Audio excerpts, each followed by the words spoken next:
நான் நினச்சிட்டு இருந்தேன், நான் தான் எழுப்புதலுக்காக காத்துட்டு இருக்கிறேன்னு நினச்சேன். ஆனால் இன்னைக்கு எனக்கு தான் புரியுது, எழுப்புதல் தான் எனக்காக காத்துட்டு இருக்குது. எழுப்புதல் தான் எனக்காக காத்துட்டு இருக்குது. நான் தான் இன்னும் தயாரா இல்லை, யாவி மனுஷன் தயாரா இல்லை, சபை இன்னும் தயாரா இல்லை, ஜனங்க இன்னும் தயாரா இல்லை. That revival is waiting for you. இந்த எழுப்புதல் உனக்காக காத்துட்டு இருக்கு. ஆதி அப்போஸ்தலர்களோட வாழ்க்கையில் நடந்த அந்த அற்புத அடையாளங்கள் இந்த கடைசி நாட்களில் நடக்க போகுது. பகிரங்கமான அற்புத அடையாளங்கள். இனி திருச்சபைகள் இனி பலவீனமா இருக்க மாட்டாது.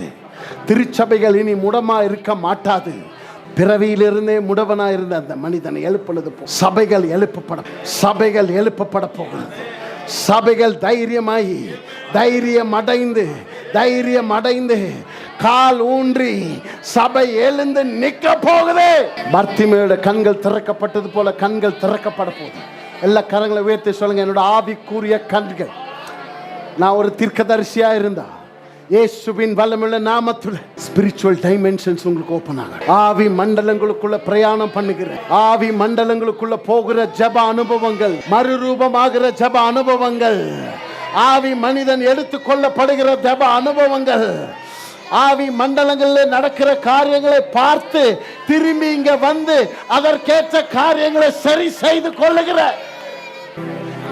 செபி அந்த அக்கினி உன்னை கொண்டு போக போ. அந்த fire of the holy ghost, பரிசுத்த ஆவியானவருடைய அக்கினி இந்த வானங்களுக்குள்ள கொண்டு போகும். இனி உன்னத அனுபவங்களுக்கு இயேசுவின் நாமத்தில் உங்களுக்கு கதவுகள் திறக்கட்டும்னு சொல்றேன். இனி எல்லா வானங்கள் திறக்கட்டும். உன் மேல உன் கண்கள் எல்லாம் திறக்கப்படட்டும். உன் கண்ணு ஃபுல்லா கனவுகள், தரிசனங்களால, கனவுகளால உன் வாழ்க்கை நிரம்பட்டும்.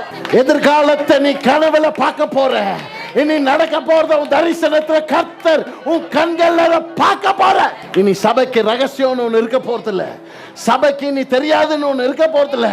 எல்லாத்தையும் கர்த்தர் வெளிப்படுத்த போறாரு. எல்லா காரியத்தையும் கர்த்தர், எல்லா மிஸ்ட்ரிஸ், எல்லா தேவனுடைய மர்மங்கள், எல்லா தேவத்துவத்தினுடைய ரகசியங்கள் சபைக்கு வெளிப்படுத்தப்படும். இந்த வருஷம் வெளிப்படுத்த போகிறது.